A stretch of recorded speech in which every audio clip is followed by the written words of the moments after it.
नमस्कार, मेरा नाम है अमिताभ और दृष्टि पीसीएस की पेशकश बीपीएससी करंट अपडेट में एक बार फिर से आपका स्वागत है। जैसा कि आप जानते हैं कि इस कार्यक्रम के माध्यम से हम सप्ताह भर की करंट अफेयर की कुछ महत्वपूर्ण खबरों को वैकल्पिक रूप में आपके सामने लाते हैं, उसके व्याख्यात्मक पक्ष को भी शामिल करते हैं, साथ साथ कुछ स्टैटिक पोर्शन के भी सवाल आपको हम रखते हैं आपके लिए, ताकि आपकी आगामी परीक्षा आपके लिए सरल हो सके, उसमें आप सफलता पा सके। तो चलिए शुरू करते हैं आज का एपिसोड, देखते हैं कौन से वो सवाल हैं।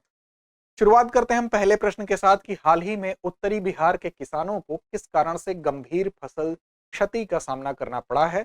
विकल्प है अत्यधिक सूखा, अप्रत्याशित बाढ़, कीट आक्रमण, तेज हवा और तूफान। तो जैसा कि आप जानते हैं कि इस समय जो मानसून का समय होता है, तो इसमें बिहार बाढ़ से काफी पीड़ित होता है। तो जो अप्रत्याशित बाढ़ है, इससे यहाँ पर फसल को काफी गंभीर क्षति का सामना करना पड़ा है। अब देखते हैं वो कौन सा क्षेत्र है। तो देखिए यहाँ पर आप देख सकते हैं कि ये जो मधुबनी जिला है, सुपौल है, मधेपुरा है, सहरसा है, भागलपुर है, ये जो रीजन है यहाँ पर काफी गंभीर परिणाम देखने को मिले हैं। यहाँ पर सैकड़ों गांव में बाढ़ का पानी फैल गया, जिससे बड़े पैमाने पर जो कृषि भूमि थी वो जलमग्न हो गई। अब देखिए, आप जानते हैं कि बिहार में कुछ ऐसी नदियां हैं जो हमेशा अपना ऐसा विकराल रूप दिखाती हैं, जिससे कि इस बाढ़ के प्रकोप से वहां के लोगों को इसका दंश झेलना पड़ता है। कौन कौन सी नदियां हैं? तो देखिए, कोसी नदी है, गंगा नदी है और बूढ़ी गंडक और गंडक, ये वो नदियां हैं। देखिए, आप जानते हैं कि ये आप बीच से आप देख रहे हैं गंगा नदी बह रही है, साथ साथ आप देखते हैं ऊपर से नेपाल चूंकि ऊपर स्थित है, हिमालयन रेंज है, और वहां से कुछ नदियां आती हैं, जैसे गंडक है, इसके अलावा बूढ़ी गंडक है, कोसी है। तो ये वो नदियां हैं जो जिसकी वजह से यहाँ पर बाढ़ का जो है असर दिखाई देता है। इसमें विशेष रूप से किस प्रकार की बाढ़ से ज्यादा विनाशकारी परिणाम होती हैं, तो वो है आपका फ्लैश फ्लड। फ्लैश फ्लड क्या होता है कि जब अचानक से बारिश होती है, तो इस प्रकार का जो बाढ़ आता है, इस प्रकार के बाढ़ की स्थिति में बहाव भी होता है। और ये बहाव कैसा होता है? तो ये विनाशकारी होता है, क्योंकि जमीन के पानी को सोखने की एक निश्चित क्षमता है। जब वो क्षमता समाप्त हो जाती है, तो वो पानी गति से अगर बहने लगता है, उसमें मलबे भी होते हैं। तो फ्लैश फ्लड के थ्रू जो है विनाशकारी परिणाम देखने को मिलते हैं। ये बाढ़ जो होती है, इसमें कई बार जान माल की भी काफी हानि दिखाई देती है। विशेष रूप से आप देखेंगे जो पर्वतीय क्षेत्र होते हैं, वहां पर ये प्रवाह काफी तेज होता है, तो वहां और ज्यादा विनाशकारी परिणाम देखने को मिलते हैं। अब देखिए, बिहार की अगर बात करें तो भारत में सबसे अधिक बाढ़ प्रवण राज्य है।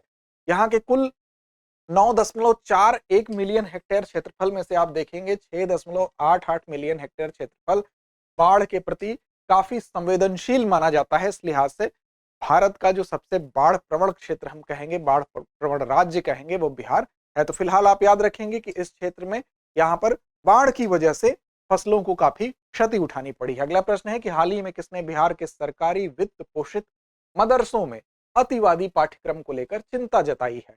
अब मदरसों में कुछ ऐसे अतिवादी पाठ्यक्रम थे जिस पर चिंता जताने का काम इनमें से किसने किया है? तो राष्ट्रीय मानवाधिकार आयोग ने, राष्ट्रीय बाल अधिकार संरक्षण आयोग ने, भारत सरकार ने, या बिहार के मुख्यमंत्री ने? तो इसका सही विकल्प क्या है?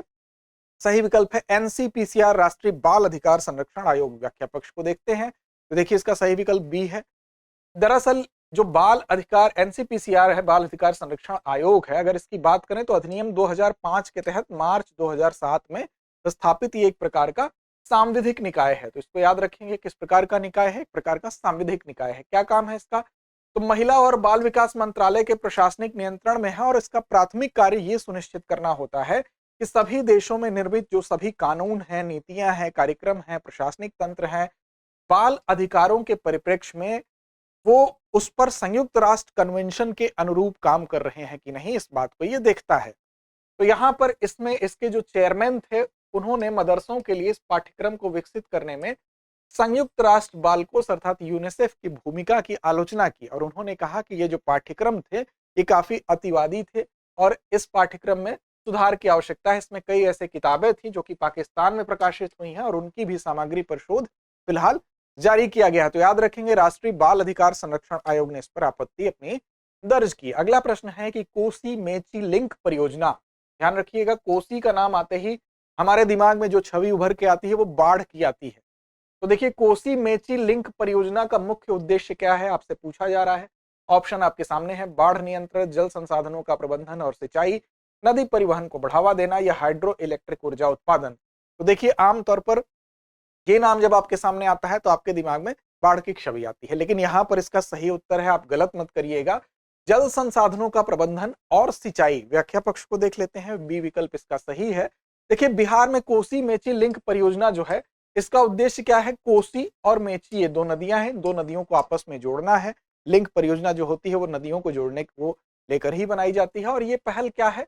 जल संसाधनों का प्रबंधन कैसे बेहतर तरीके से किया जाए और साथ साथ क्षेत्र में सिंचाई की वृहद परियोजना के लिए ही इसको साकार रूप दिया गया है। अब देखिए निधि आवंटन भी आप देखें तो यहाँ पर हाल के बजट सत्र में केंद्र ने बिहार में बाढ़ नियंत्रण में सहायता के लिए 11,500 करोड़ रुपए आवंटन की भी घोषणा की है।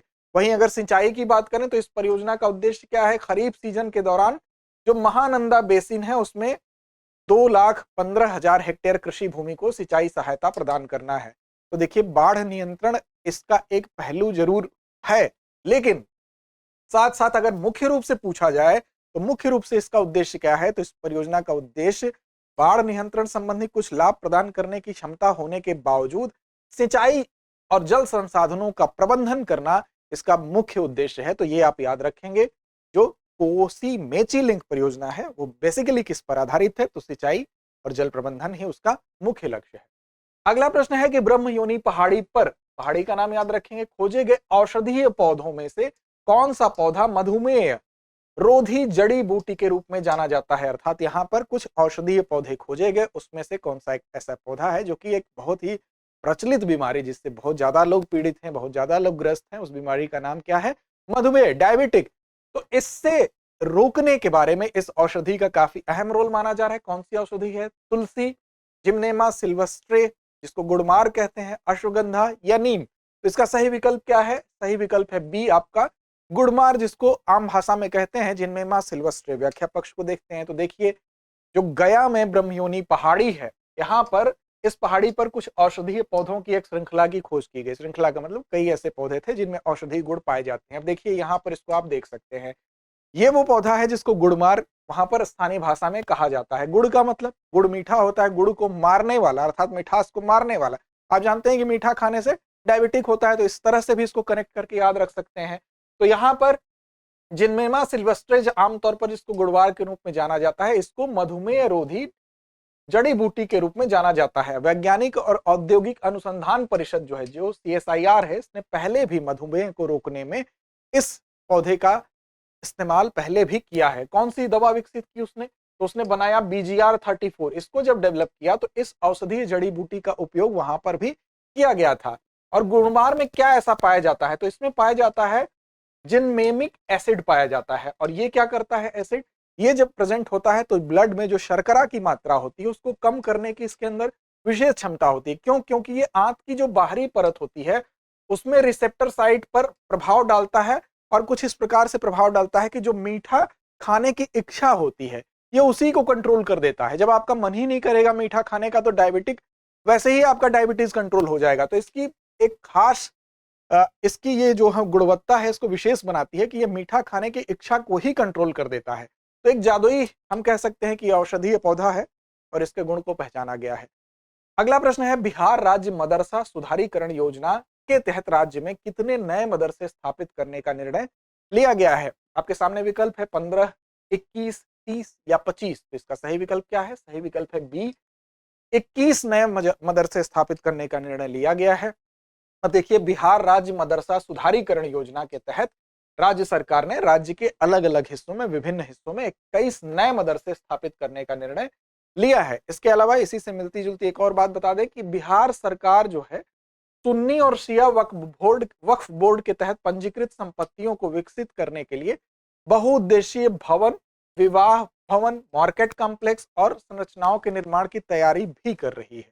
अब क्या है वक्फ बोर्ड? तो वक्फ बोर्ड क्या होता है कि एक कानूनी इकाई होती है जो कि संपत्ति अर्जित करने, उसे रखने और उसको हस्तांतरित करने के लिए सक्षम होती है। इसके पास मुकदमा करने और न्यायालय में मुकदमा किए जाने दोनों में ये सक्षम होती है। 1964 में एक परिषद स्थापित किया गया जिसका नाम था केंद्रीय वक्फ परिषद।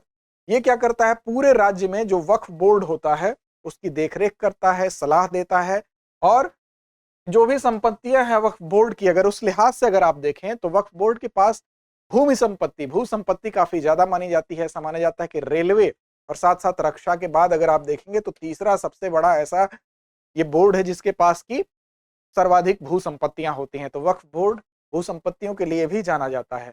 अगला प्रश्न है, बिहार का सबसे दक्षिणी जिला कौन सा है? रोहतास, गया, नालंदा या भागलपुर? इसका सही विकल्प क्या है? सही विकल्प है इसका बी, गया जिला। गया बिहार का सबसे दक्षिणी जिला है। गया की कई विशेषताएं हैं जिसके लिए ये जाना जाता है। गया का अपना एक ऐतिहासिक महत्व है, धार्मिक महत्व है, सांस्कृतिक महत्व है, पर्यटन के लिहाज से भी महत्व है। तो देखिए व्याख्या में आप देखें, जो गया जिला है बिहार का सबसे दक्षिणी जिला है, जो कि धार्मिक पर्यटन स्थलों के लिए भी जाना जाता है। दक्षिणी सीमा पर स्थिति है इसकी, और झारखंड राज्य के करीब है। बोध गया, जैसा कि आप जानते हैं, जहां पर महात्मा बुद्ध को ज्ञान की प्राप्ति हुई थी, यहाँ पर बोधि वृक्ष के नीचे ज्ञान की प्राप्ति हुई थी, इसलिए भी इसका अपना महात्म्य है। और ये बौद्ध धर्म के लिए तो एक तीर्थ स्थल भी है। साथ ही साथ आप देखें महाबोधि मंदिर, जहां पर वो बोधि वृक्ष स्थित है, यहाँ पर महात्मा बुद्ध की एक स्थापित मूर्ति भी है, यहाँ प्रतिमा भी है। और पिंड दान के लिए काफी जाना जाता है, पितरों को शांत करने के लिए यहाँ पर विशेष रूप से आप देखेंगे पितृपक्ष में काफी बड़ा यहाँ पर आयोजन होता है, जहां पर लोग पिंडदान करते हैं, इसलिए भी महत्व है। फल्गु नदी यहाँ पर इस जिले के ठीक बीचों बीच से होकर जाती है। साथ ही तिलकुट और अनरसा त्योहारों पर यहाँ बनाए जाने वाले विशेष व्यंजन हैं, उसके लिए भी ये प्रसिद्ध है।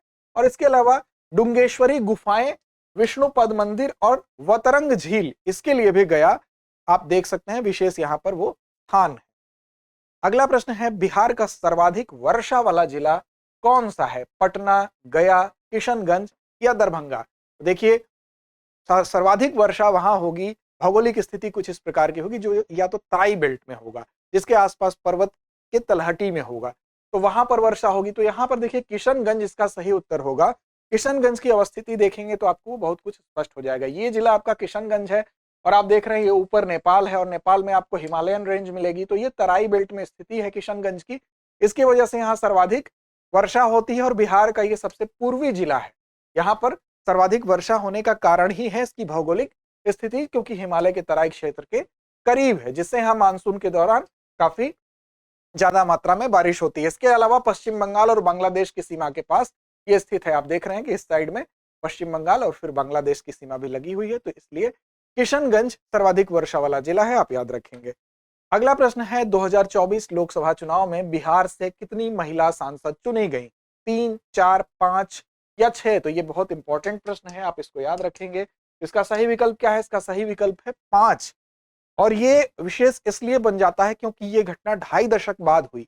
1999 के बाद 25 वर्षों बाद ऐसा देखने को मिला कि ये संख्या जो है वो 5 है, क्योंकि 5 महिला सांसद इससे पहले आपको 1999 में दिखाई देंगी, जब ये चुनी गई थी, तब झारखंड और बिहार अलग नहीं हुए थे।